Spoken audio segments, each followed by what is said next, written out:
Hello students. So in last lecture I told you people about two remaining reactions which we will discuss in this video. So these two reactions are displacement reaction and double displacement reaction. Now from title itself you'll understand the meaning of reaction. आपको थोड़ा idea आ जाएगा कि actually ये जो reaction की हम बात करने जा रहे हैं उसमें क्या हो रहा है, ओके, और कौन से टाइप का केमिकल प्रोसेस हो रहा है. सबसे पहले तो यहाँ पे टाइटल जो है वो एक्चुअली मिसिंग है, प्रीवियस पेज पे है.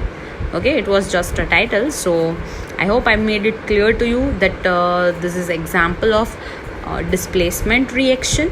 ओके, कि जो डिस्प्लेसमेंट रिएक्शन की हम बात कर रहे हैं उसमें आपको वर्ड के ऊपर से आइडिया आएगा कि यहाँ पे किसी चीज़ का किसी एलिमेंट का या तो सब्सटेंस का डिस्प्लेसमेंट हो रहा है. मीन्स उसका प्लेस जो है वो क्या हो रहा है, change. Yes, you are right अगर आपने ऐसा सोचा है. तो ये चीज़ जो है हम बहुत ही सिंपल एग्जाम्पल से समझेंगे. सबसे पहले तो हम एक आयरन नेल लेंगे. इस आयरन नेल को हम कॉपर सल्फेट के सॉल्यूशन में एक टेस्ट ट्यूब के अंदर थ्रेड की हेल्प से डीप करेंगे और हम उसे 20 मिनट्स तक रखेंगे. After 20 minutes when you will observe the colour of CuHO4 which is generally blue will be faded. मतलब वो थोड़ा क्या हो जाएगा, कलर जो है डल हो जाएगा. और जब आप आयरन नेल को ऑब्जर्व करोगे तो आयरन नेल जो है वो ब्राउनिश कलर की हो जाएगी. तो अभी आपके माइंड में क्वेश्चन आएगा कि ma'am why does this colour change occur. Okay, and what is the chemical reaction which is occurring due to which the colour change we can observe. तो यहाँ पे एक सिंपल प्रोसेस होती है. आयरन जो है वो कॉपर सल्फेट के सॉल्यूशन में से कॉपर को डिस्प्लेस करके खुद SO4 के साथ कंबाइन होके it will form ferrous sulphate, और कॉपर जो है उसे वो सॉल्यूशन के अंदर क्या कर देगा, remove. In this reaction iron has displaced और removed other element, okay, copper from the sulphate solution, copper sulphate solution. Okay, ये जो रिएक्शन है इसे हम डिस्प्लेसमेंट रिएक्शन कहते हैं. नाउ आपके माइंड में एक क्वेश्चन होना चाहिए कि मैम व्हाई डज दिस अकर, ऐसा कैसे हो सकता है. और दूसरा क्वेश्चन ये होना चाहिए कि क्या किसी भी एलिमेंट के अंदर ये से डिस्प्लेसमेंट रिएक्शन हो सकता है. तो द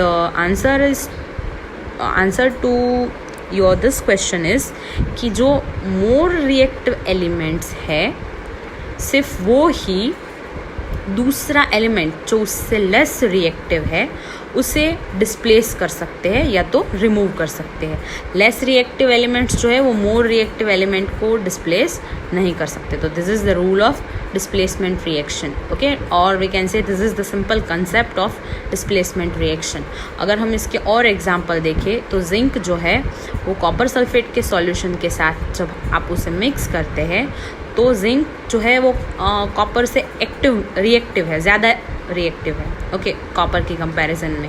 तो जिंक जो है वो क्या फॉर्म करेगा, ZnSO4 which is zinc sulphate, और कॉपर जो है वो सॉल्यूशन में से क्या हो जाएगा, displace.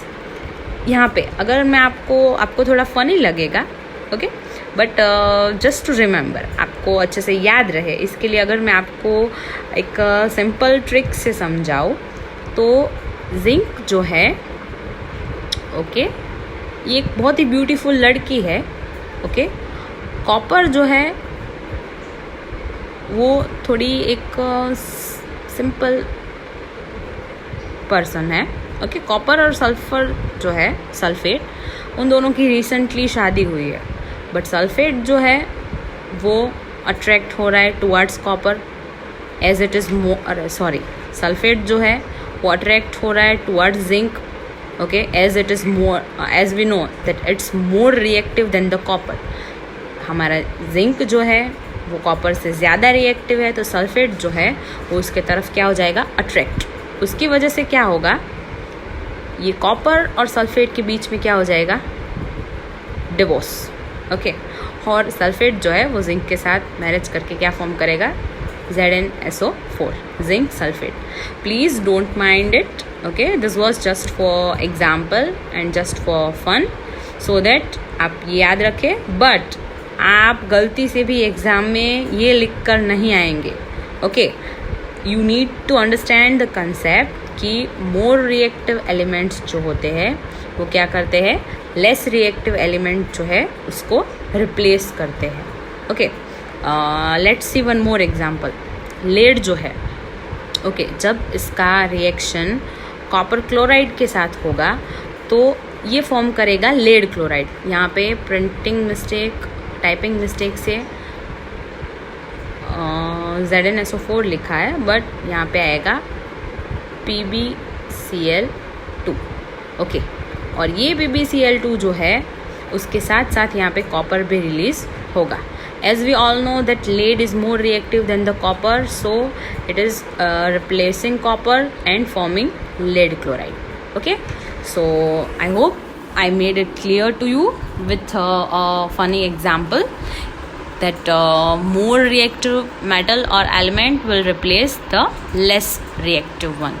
Okay, now we will talk about second type of reaction of our lecture, which is double displacement. अभी ये डबल डिस्प्लेसमेंट रिएक्शन जो है उसके अंदर और सिंपल डिस्प्लेसमेंट के अंदर क्या डिफरेंस है, ये क्वेश्चन आप सबके माइंड में आता होगा. दैट ये दोनों रिएक्शन जो है हमने अलग अलग क्यों स्टडी करने हैं. ओके, तो इसका जो आंसर है वो आपको बहुत ही शॉर्ट टाइम में मिल जाएगा. उससे पहले आपको ये इक्वेशन जो है उसको अच्छे तरीके से स्टडी करना बहुत ज़रूरी है. इस इक्वेशन के अंदर आप देख सकते हैं कि Na2SO4 which is sodium sulphate, ये एक्वस सॉल्यूशन के अंदर प्रेजेंट होता है. इसको हम जब BaCl2 के एक्वस सॉल्यूशन के साथ मिक्स करेंगे, ओके, तो सोडियम सल्फेट और बेरियम क्लोराइड को मिक्स करने से उन दोनों के बीच में क्या होगा, एक केमिकल रिएक्शन होगा. ओके, और इस केमिकल रिएक्शन के रिजल्ट से आपको बेरियम सल्फेट के सोडियम सॉलिड प्रेसिपिटेट मिलेंगे. ओके, अभी इस रिएक्शन के अंदर क्या हो रहा है, प्रेसिपिटेट्स ऑब्टेन हो रहे हैं. ओके, तो जिस रिएक्शन में प्रेसिपिटेट फॉर्म हो रहे हैं ऐसे रिएक्शन को प्रेसिपिटेट रिएक्शन बोलते हैं. और ये जो प्रेसिपिटेट है वो वाइट कलर के है. यहाँ पे आप स्टेट में देख सकते हैं solid state of barium sulphate which is insoluble in water. Okay, और इसके साथ एक और सब्सटेंस फॉर्म होता है which is NaCl, that is our sodium chloride. ये जो सोडियम क्लोराइड है वो सॉल्यूशन के अंदर रहेगा और जो बेरियम सल्फेट के प्रेसिपिटेट फॉर्म हो रहे हैं वो SO4 -2, मतलब कि सल्फेट और बेरियम, ये दोनों आयन्स जो है वो एक दूसरे के साथ कनेक्ट हो रहे हैं और वो फॉर्म कर रहे हैं BaSO4 in form of white precipitate. So I hope I made this reaction clear to you. इस रिएक्शन के अंदर अगर आप नोटिस करेंगे तो सोडियम जो है वो रिप्लेस कर रहा है बेरियम को और फॉर्म कर रहा है NaCl. सेम वे में बेरियम जो है वो क्या कर रहा है, इसको रिप्लेस कर रहा है और ख़ुद उसके साथ उसका जो पार्टनर है सल्फेट उसके साथ कंबाइन होके फॉर्म कर रहा है BaSO4. यहाँ पे क्या हो रहा है, प्रीवियस एग्जांपल में क्या हो रहा था, देखो एक जो था वो दूसरे को रिप्लेस कर रहा था जो लेस रिएक्टिव था, बट यहाँ पे क्या हो रहा है, both are replacing each other. Okay, या तो आप ऐसा भी बोल सकते हो both are removing each other. That's why this type of reactions are called double displacement reaction. Okay, जिसके अंदर दोनों आयन्स जो है वो एक्सचेंज होते हैं. There is exchange of ions between the reactant. It is called double displacement reaction. So with this we are completing our chapter over here. I hope it was clear to you. Okay, हमने बहुत सारे अलग अलग example के साथ study किया. हमने total 6 type के यहाँ पे रिएक्शंस देखे. ऑक्सीडेशन जो है उसकी साइड इफ़ेक्ट्स और उसके प्रिवेंशंस देखे. केमिकल इक्वेशंस और रिएक्शंस के बारे में काफ़ी नॉलेज हमने यहाँ पे शेयर किया, डिस्कस किया. तो मिलते हैं नेक्स्ट लेक्चर में with new chapter. Bye bye and take care.